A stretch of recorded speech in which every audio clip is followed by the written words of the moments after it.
Hello everyone. Welcome to Study IQ. My name is Shikha Puri and in this session we will discuss about important judgments of August 2021. This is part 2 of the video. Part 1 में भी हमने अगस्त की judgement को discuss कर लिया है. ये sessions आपके लिए बहुत ही ज़्यादा इंपॉर्टेंट है जिनमें हमने जजमेंट्स को डिस्कस किया है बिकॉज आप देख रहे होंगे कि अब जुडिशरी की नोटिफिकेशन रोज़ ही आती हैं. कभी किसी स्टेट का मेंस का एग्ज़ाम है, कभी प्री का एग्ज़ाम हो रहा है. तो these sessions are very important for you. और अगर आप इन सेशंस को पूरा देखना चाहते हैं, हर एक वीडियो को सीक्वेंस वाइज में देखना चाहते हैं, तो we have already prepared a playlist. आप प्लेलिस्ट देख सकते हैं और चेकआउट कर सकते हैं वीडियोज़ को. ठीक है, चलिए फर्स्ट जजमेंट की तरफ चलते हैं. दैट इज सलीम भाई हमिद भाई मेनन वर्सेस नितेश कुमार मगन भाई पटेल. सुप्रीम कोर्ट की जजमेंट है. कोरम की बात की जाए तो honourable justice DY Chandrachud and honourable justice MR Shah की जजमेंट. ऑब्जर्वेशन देखते हैं कि ये जजमेंट क्या बात करती है. देखिए, Supreme Court said that the जजेस ought to speak through their judgments and order and not by issuing oral directions which does not form a part of judicial record. इस जजमेंट में बात की गई है ओरल डायरेक्शंस के बारे में कि अगर कोई भी कोर्ट, हाई कोर्ट भी मान लीजिए, ओरल डायरेक्शंस देता है तो that is not a practice of law. ऐसे प्रैक्टिस नहीं होती है लॉ की. और इवन अगर ओरल डायरेक्शंस की बात की जाए तो वो तो जुडिशियल रिकॉर्ड का हिस्सा भी नहीं बन पाते. देखिए, इस केस में बात की जाए तो ओरल हाई कोर्ट ने सिर्फ एक ओरल डायरेक्शन से ओरली उन्होंने ये कह दिया कि एक्यूज्ड को अरेस्ट ना किया जाए, restraining of arrest of the accused, ये उन्होंने ओरली कह दिया. तो यहाँ पर सुप्रीम कोर्ट पर के पास जब ये मुद्दा आया तो उन्होंने बहुत ज़्यादा गाइडलाइंस यहाँ पर मेंशन की. And what are those guidelines? ये कहा गया, देखिए सुप्रीम कोर्ट ने ऑब्जर्व किया कि आप ओरली नहीं कर सकते, डायरेक्ट नहीं कर सकते ऐसी कुछ चीज़ों को जो बहुत ही इंपॉर्टेंट चीज़ें हैं. कि अगर आप किसी भी एक्यूज के अरेस्ट को रिस्ट्रेन कर रहे हो तो this is a important order, तो इसको आपको रिटर्न वे में होना चाहिए था. और क्या बोला गया सुप्रीम कोर्ट के द्वारा? The text of a written order is what is binding and enforceable. देखिए, यहाँ पर सुप्रीम कोर्ट ने कहा कि अगर क्रिमिनल मैटर की बात की जाए तो क्रिमिनल मैटर सिर्फ इंडिविजुअली एक कंप्लेनेंट और एक्यूज के बीच में ही नहीं होता. यहाँ पर और भी अथॉरिटीज शामिल होती हैं. यहाँ पे लॉ और ऑर्डर को देखा जाता है पर्टिकुलरली. तो अगर आप कोई भी ओरली ऑर्डर दे देते हो तो बाद में आप उसको कैसे दिखाओगे किसी भी अथॉरिटी के पास? ये बाइंडिंग ही नहीं होगा. रिटर्न ऑर्डर बाइंडिंग होता है और इन्फोर्सिएबल होता है. ठीक है, ओरली ऑर्डर कैसे बाइंडिंग हो सकता है? एंड नेक्स्ट उन्होंने पॉइंट बोला कि such a procedure is open to grave abuse would set a dangerous precedent. यहाँ पर सुप्रीम कोर्ट ने कहा कि अगर केसेस की बात की जाए तो आए दिन हाई कोर्ट कह लीजिए, सुप्रीम कोर्ट कह लीजिए, इवन लोअर कोर्ट्स कह लीजिए, बहुत ही केसेस उनके पास होते हैं. हाई कोर्ट दिन में बहुत ही ज़्यादा केसेस के साथ डील करता है. और इवन रोस्टर्स भी चेंज हो जाते हैं. मतलब रोस्टर ऐसे चेंज होते हैं कि एक अगर पर्टिकुलर केस कोई प्रॉपर जस्टिस डील कर रहे हैं तो नेक्स्ट डेट पे वो केस किसी और जस्टिस के पास भी आ सकता है. अब जब ऐसे हाई कोर्ट की प्रैक्टिस चलती है तो ये ओरली अगर कोई भी डायरेक्शन दी जाएगी तो वो बहुत ही डेंजरस प्रेसिडेंट हो जाएगा और it is a grave abuse of the law. Next pointer की बात की जाए, element of judicial accountability is lost where oral regimes prevail. यहाँ पर जुडिशियल अकाउंटेबिलिटी ही नहीं रहेगी. यहाँ पर कोर्ट ने यही बोला कि जजेस speaks through their order and judgments. तो अगर आप ओरली कोई डायरेक्शन दे रहे हो, आप रिटर्न में कुछ नहीं लिख रहे, तो फिर उसके बाद में आपकी अकाउंटेबिलिटी नहीं बनेगी कुछ भी. तो यही सुप्रीम कोर्ट ने ये कहा कि बी इट जुडिशियल ऑफिसर्स और B it authorities, everyone should be accountable of their actions. तो अगर आप कोई ऑर्डर दे रहे हो तो रिटर्न में ये बात लिखिए ताकि अगर कल को कोई भी अकाउंटेबिलिटी का क्वेश्चन उठे तो आप अकाउंटेबल हो अपने एक्शंस के लिए. नेक्स्ट यहाँ पर पॉइंटर क्या बोला गया, क्या ऑब्जर्वेशन थी? That formulations of reasons in a judicial orders provide the backbone of a public confidence in the sanctity of the judicial process. देखिए, यहाँ पर ये कहा गया कि अगर कोर्ट कोई भी ऑर्डर देती है तो उसके पर्टिकुलर रीजंस उसको डिफाइन करने पड़ेंगे कि हम अगर ये आपका लिए जजमेंट दे रहे हैं, ये ऑर्डर दे रहे हैं, तो इसके पीछे का कारण ये है. बहुत ज़्यादा कारण हो सकते हैं या फिर एक पर्टिकुलर कोई भी कारण हो सकता है, लेकिन उसको बताना तो पड़ेगा ना. तो अगर आप रिटर्न में ऑर्डर देंगे तभी आप उसको प्रॉपर बता पाएंगे. And written, that is reasons are the backbone of public confidence in the sensitive of judicial process. इसी से ही तो कॉन्फिडेंस आएगा लोगों को कि ठीक है, अगर कोई भी जुडिशियल सिस्टम कोई ऑर्डर दे रहा है तो दीज वर द रीजंस. लेकिन अगर वेगली आप कोई भी अगर डायरेक्शन दे रहे हो और आप रीजंस भी नहीं बता रहे तो ऐसे कैसे चलेगा। तो यहाँ पर सुप्रीम कोर्ट ने यही कहा कि formulation of reasons in judicial orders provide the backbone of public confidence. तो आपको रीजंस देने पड़ेंगे इन अ पर्टिकुलर फॉर्म। तो here written directions, written orders are very important. Oral directions आप नहीं दे सकते जब आप एक हाई कोर्ट तक में बात आ चुकी है तब। ये हमारी पूरी की पूरी जजमेंट थी। द केस वॉज सलीम भाई हमिद भाई मेनन वर्सेस नितेश कुमार मगन भाई पटेल। नेक्स्ट जजमेंट पे चलिए, that is Rahmat Khan at the rate Rammu Bismillah versus deputy commissioner of police. Supreme Court के जजमेंट कोरम की बात की जाए तो honourable justice Indira Banerjee and V Ramasubramanian की जजमेंट है। ऑब्जर्वेशन देखते हैं कि ये जजमेंट किस बारे में बात कर रही है। देखिए यहाँ पर क्या बात करती है, while questioning and externment order. यहाँ पर एक न्यू वर्ड आपको दिखेगा, externment order. We will discuss about it, what is this. While questioning an externment order passed against the journalist, the bench observed that a person can not be denied his fundamental right to reside anywhere in the country और to move freely throughout the country on flimsy grounds. देखिए इस case की बात की जाए तो यहाँ पर मुद्दा जो उठा है वो एक्सटर्नमेंट प्रोसीडिंग्स का उठा है।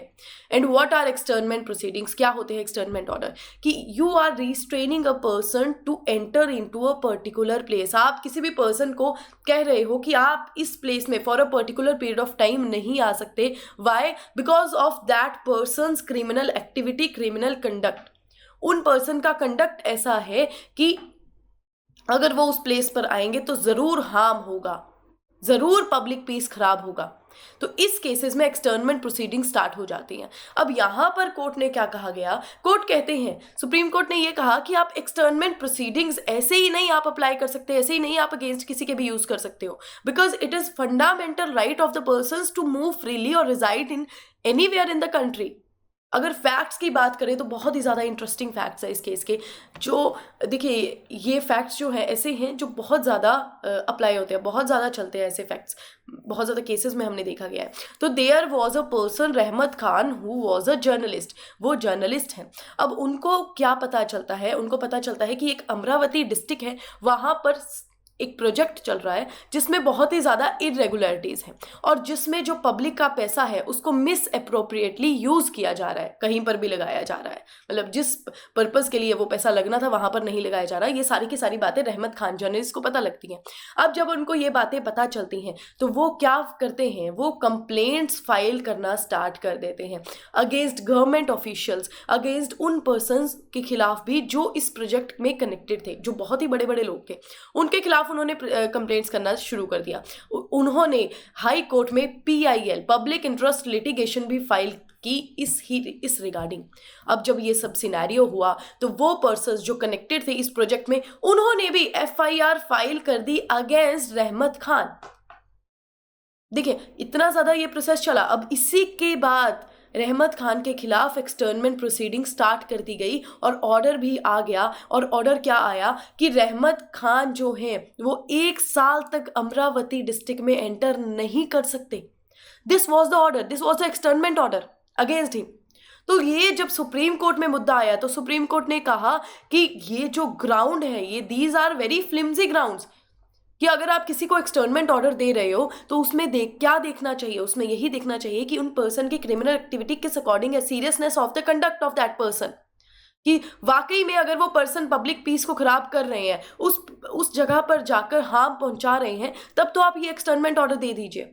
लेकिन सिर्फ इस बेसिस के ऊपर कि उन्होंने कोई गवर्नमेंट ऑफिशियल्स के खिलाफ कंप्लेंट की और उनको किसी भी प्रोजेक्ट के बारे में पता चल गया जिसमें इरेगुलरिटीज थी, इन बेसिस के ऊपर तो एक्सटर्नमेंट ऑर्डर नहीं दिया जाएगा। क्योंकि जो हमारा फंडामेंटल राइट है, every person has a fundamental right to reside anywhere in the country और to move freely throughout the country, कि कोई भी पर्सन पूरे इंडिया में कहीं भी घूम सकता है, उसका ये राइट है, फंडामेंटल राइट है, वो कहीं पे भी रह सकता है। तो आप किसी पर एक्सटर्नमेंट ऑर्डर अप्लाई नहीं कर सकते, और वो भी फ्लिम्जी ग्राउंड्स के ऊपर। तो ये बात की गई इस जजमेंट में। एंड यहाँ पर आपको बहुत ही इंपॉर्टेंट टॉपिक पता चला होगा, that is externment order. This is very important topic, right. तो judgment name was Rahmat Khan at the rate Ramu Bismillah versus deputy commissioner of police, supreme court की जजमेंट। नेक्स्ट जजमेंट पे चलते हैं, that is Sarania versus Bharti, supreme court की judgment. Quorum की बात की जाए तो honourable justice DY Chandrachud and honourable justice MR Shah. Observation देख लेते हैं ये जजमेंट क्या बात करती है। The supreme court reiterated that section 482 CRPC stage a high court is not required to appreciate the evidence to find out whether the accused is likely to be convicted or not। देखिए यहाँ पर section 482 CRPC की बात की गई है। तो what is section 482? Section 482 बात करता है CRPC का inherent powers of the high court. High court के पास जो इनहेरेंट पावर्स होती है वो बात करता है हमारा सेक्शन 482 CRPC। तो यहाँ पर सुप्रीम कोर्ट ने क्या कहा कि जब इस स्टेज पे केस पहुंच जाता है, जब आप अपनी इनहेरेंट पावर्स यूज करते हो, अगर कोई हाई कोर्ट यूज कर रहा है तो वो ये नहीं देखेगा, मतलब वो एविडेंस को अप्रिशिएट नहीं देख करेगा और ये नहीं देखेगा कि whether the accused is likely to be convicted और नॉट, कि जो एक्यूज्ड है उनको कन्विक्ट करना भी है या फिर नहीं करना है। इस स्टेज पे ये नहीं देखेंगे आप। तो सुप्रीम कोर्ट ने यही बात की under section 482 of CRPC। What was the judgment? Sarania versus Bharti. Next judgment पे आ जाइए, that is Pichhda Varg Kalyan Mahasabha Haryana versus state of Haryana. Supreme court की जजमेंट। कोरम की बात की जाए तो honourable justice L Nageswara Rao and honourable justice Anuradha Bose की जजमेंट। ऑब्जर्वेशन देखिए ये जजमेंट क्या बात करती है, बहुत ही ज्यादा इंपॉर्टेंट टॉपिक के ऊपर ये जजमेंट बात करती है। देखिए, the supreme court has observe that economic criterion can not be the sole basis for identifying criminal layer. यहां पर बात की गई क्रीमी लेयर के बारे में। I am sorry, I have said criminal layer but it's creamy layer. Creamy layer के बारे में बात की गई अंडर बैकवर्ड क्लासेस। तो यहाँ पर इस जजमेंट के बारे में बात करें तो हरियाणा गवर्नमेंट ने नोटिफिकेशन इस्टेब्लिश की थी, पब्लिश की थी इन 2016, जहाँ पर उन्होंने क्रीमी लेयर को डिस्टिंग्विश किया। ऐसे लोगों को क्रीमी लेयर में डाला गया जो लोग अबव 6 लाख से कमाते हैं, जिनकी जो पेमेंट है, एनुअल इनकम उनकी है अबव 6 लाख पर एनम, तो उनको क्रीमी लेयर में डाल दिया गया on the sole basis of this economic factor. तो यहां पर सुप्रीम कोर्ट ने यह कहा कि सिर्फ आप इस बेसिस के ऊपर, सिर्फ एक इकोनॉमिक बेसिस के ऊपर आप पर्संस को क्रीमी लेयर में नहीं डाल सकते। देखिए व्हाट वाज द ऑब्जर्वेशन, यहां पर सीधे यह कहा गया, court held that the person, और ये भी कहा गया कि आपको क्या चेकआउट करना पड़ेगा, आपको चेकआउट करना पड़ेगा उनका सोशल, ये देखिए लिखा गया है social, economic and other relevant factors. Socially भी देखा जाना चाहिए, इकोनॉमिक भी देखा जाना चाहिए, और भी कुछ ऐसे रेलेवेंट फैक्टर्स हैं जिनको देखकर आप पर्सन्स को क्रीमी लेयर में डालेंगे। एंड देखिए यहां पर बात की गई कि अगर कोई भी पर्सन IAS IPS बन जाता है तो मतलब उन्होंने ऐसी सोशल स्टेटस इस्टेब्लिश कर रखा है, अब उनको क्रीमी लेयर में आप डाल सकते हो, अब वो बैकवर्ड क्लासेस होने का फायदा नहीं उठा सकते।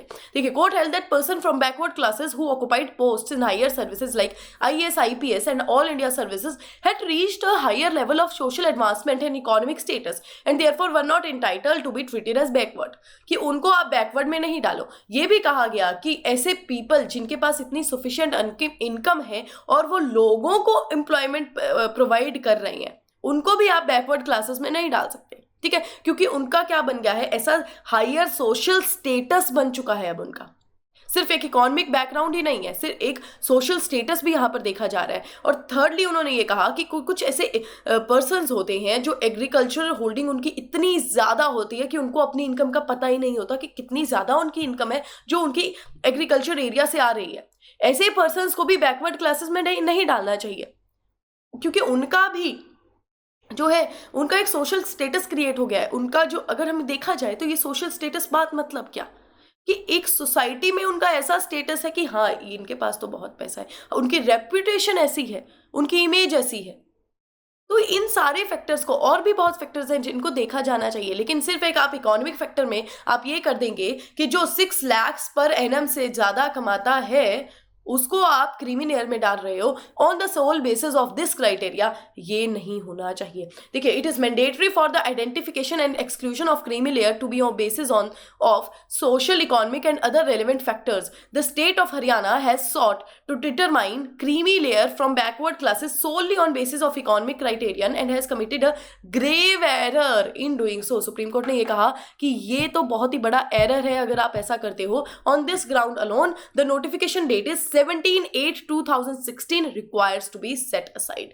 ये जजमेंट में बात की गई। What was the name of judgment? Pichhda Varg Kalyan Mahasabha Haryana versus state of Haryana. This was very important judgment, please mark it guys, और ये अच्छे से आप पढ़िए। नेक्स्ट जजमेंट पे चलते हैं, that is Pankaj Kumar versus state of Jharkhand के जजमेंट। सुप्रीम कोर्ट ने क्या कहा इस जजमेंट में? देखिए, कोरम की बात की जाए तो honourable justice U Lalit and honourable justice Ajay Rastogi की जजमेंट।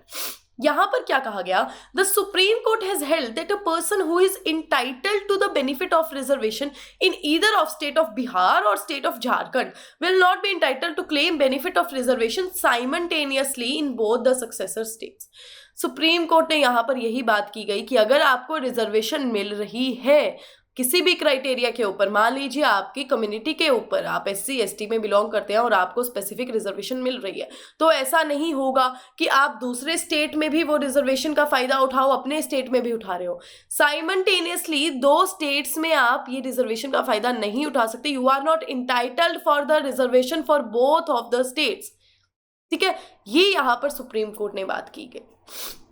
नेक्स्ट जजमेंट पे आ जाइए, that is Abdul Ahad versus union of India. Supreme court की जजमेंट कोरम की बात की जाए तो honourable justice L Nageswara Rao, honourable justice BR Gavai and honourable justice Krishna Murari की जजमेंट। ऑब्जर्वेशन देखते हैं ये जजमेंट क्या बात करती है। देखिए, यहां पर क्या कहा गया? No sympathies can be shown to students who have entered through back door. The Supreme Court observed that while dismissing review petitions filed by some medical students, the bench observed that medical admissions conducted through the private counseling is illegal. देखिए, इस judgement के अगर factual background की बात की जाए तो यहाँ पर कुछ स्टूडेंट्स थे, the number of the students were 67 students ने यहाँ पर सुप्रीम कोर्ट के पास आए और उन्होंने क्या कहा?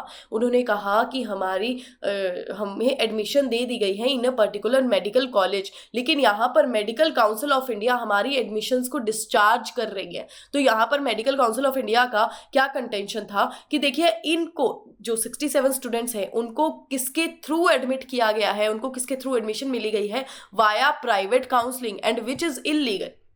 और स्टूडेंट्स यहाँ पर क्या कह रहे थे कि we have cleared first year and second year examinations also. तो यहाँ पर हमारे को जो डिस्चार्ज हो रहा है हमारी एडमिशन को, वो नहीं होना चाहिए। पर जब सुप्रीम कोर्ट में ये मुद्दा आया तो सुप्रीम कोर्ट ने यही कहा कि वी कांट डू एनीथिंग, हम नहीं कर सकते। स्टूडेंट्स के साथ हम सिंपैथी तो रखते हैं लेकिन हम आपके लिए कुछ नहीं कर सकते। वाई? बिकॉज अगर यूपी की बात की जाए और इवन बाकी स्टेट्स की भी बात की जाए पर्टिकुलरली, तो फिर हमेशा ये नोटिफिकेशन में आता है कि अगर MBBS की एडमिशन होनी है इन गवर्नमेंट कॉलेजेस तो वो किसके थ्रू होगी? एक particular test, that is NEET के थ्रू होगी। और अगर आपने नीट नहीं दिया और आपकी प्राइवेट काउंसलिंग हो रही है और एडमिशंस हो गई इन कॉलेजेस में, तो क्या होगा? तो वो प्राइवेट काउंसलिंग इलीगल है, that is a illegal thing. जब एक पर्टिकुलरली क्राइटेरिया एस्टेब्लिश किया गया है for admission of specific course, तो उसके थ्रू ही आपको चलना है, आपको प्राइवेट काउंसलिंग के थ्रू नहीं चलना है। और अगर आप बात कर रहे हैं कि आपकी एडमिशन को डिस्चार्ज कर दिया जा रहा है, तो ये बहुत ही ठीक ग्राउंड्स के ऊपर किया जा रहा है, ऐसा नहीं है कि कोई वेग ग्राउंड्स है। तो यहां पर सुप्रीम कोर्ट ने ये बात की गई, Abdul Ahad versus union of India. Next देखिए judgment, Siddharth versus state of Uttar Pradesh. Supreme court की जजमेंट कोरम की बात की जाए तो honourable justice Sanjay Kishan Kaul and honourable justice Hrishikesh Roy की जजमेंट। ऑब्जर्वेशन देखिए, ये जजमेंट क्या बात करती है। आप देखिए, इस जजमेंट से आपको ना लॉ पता चलेगा, मतलब ऐसा लॉ पता चलेगा कि लॉ किस तरह से बात करता है, कहां पर वर्ड्स के साथ में गेम खेली जाती है, ये यहां पर पता चलेगा। देखिए, बहुत ही इंपॉर्टेंट है, ध्यान से सुनिएगा। merely because an arrest can be made because it is lawful does not mandate that arrest must be made, the Supreme Court recently observed। यहां पर सुप्रीम कोर्ट ने कहा कि if you have powers to arrest the person, तो ऐसा नहीं होगा कि मैंडेट ही है कि आपको हमेशा अरेस्ट करना ही करना है। If you can arrest the person, it doesn't require that you must arrest the person. This was the observation in this case. यहां पर सुप्रीम कोर्ट ने बहुत ही ज्यादा गाइडलाइंस भी मेंशन की गई और क्या कहा कि we may note that personal liberty is an important aspect of our constitutional mandate. The occasion to arrest and accuse during investigation arises when the custodial investigation become necessary और it is heinous crime और where there is a possibility of an influencing the witness और accuse may abscond.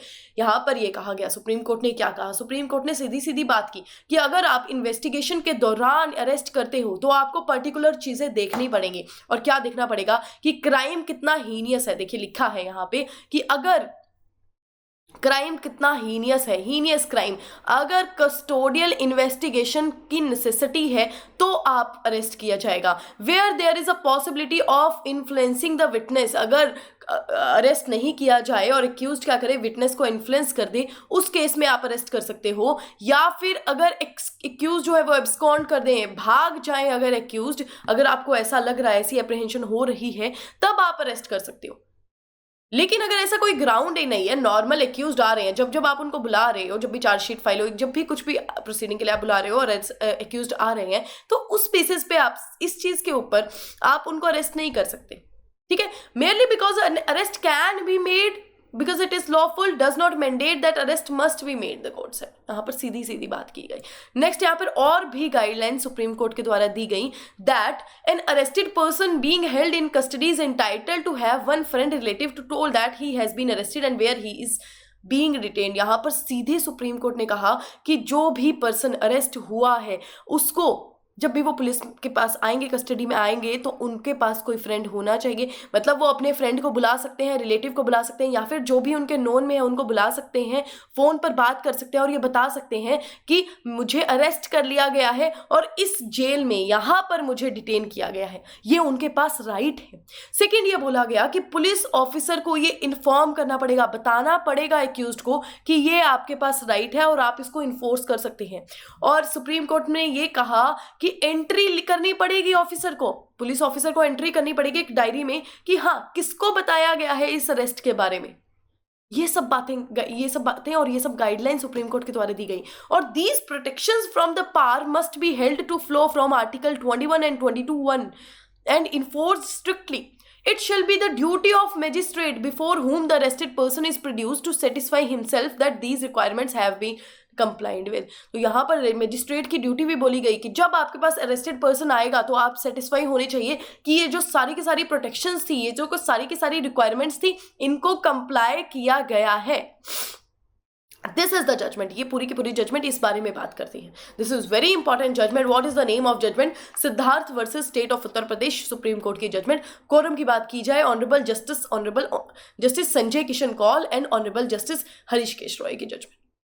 ठीक है, I hope आपको ये सारी की सारी जजमेंट्स जो हमने आज डिस्कस की वो आपको समझ में आ गई होंगी। फिर भी यू हैव एनी क्वेरी और have any question, please let us know. Comment section में आप लिख सकते हैं, बता सकते हैं। और देखिए अब जुडिशरी के एग्जाम्स बहुत ही नज़दीक हैं, तो अब ये जजमेंट्स जो हमारा सेशन चल रहा है, मैंने पहले भी आपको बताया, this is very important for you, आपके लिए बहुत ही इंपॉर्टेंट हो जाता है। मेंस की भी बात करें तब तो बहुत ही ज़्यादा इंपॉर्टेंट हो जाता है, बिकॉज अलग अलग जजमेंट अलग अलग पॉइंट ऑफ लॉ के बारे में बात करती है। ठीक है, अब अरेस्ट की अगर बात आती है तो अरेस्ट में अगर ये पॉइंट ऑफ व्यू आता है जो हमने जजमेंट को डिस्कस किया, तो आप ये जजमेंट लिख सकते हो। यहाँ पर जो फॉलोइंग ऑब्जर्वेशन दी गई है उसके बारे में आप लिख सकते हो। तो these are very important for you guys. ठीक है, चलिए, थैंक यू सो मच, और अच्छे से पढ़िए और अपना ध्यान भी रखिए। Thank you so much guys.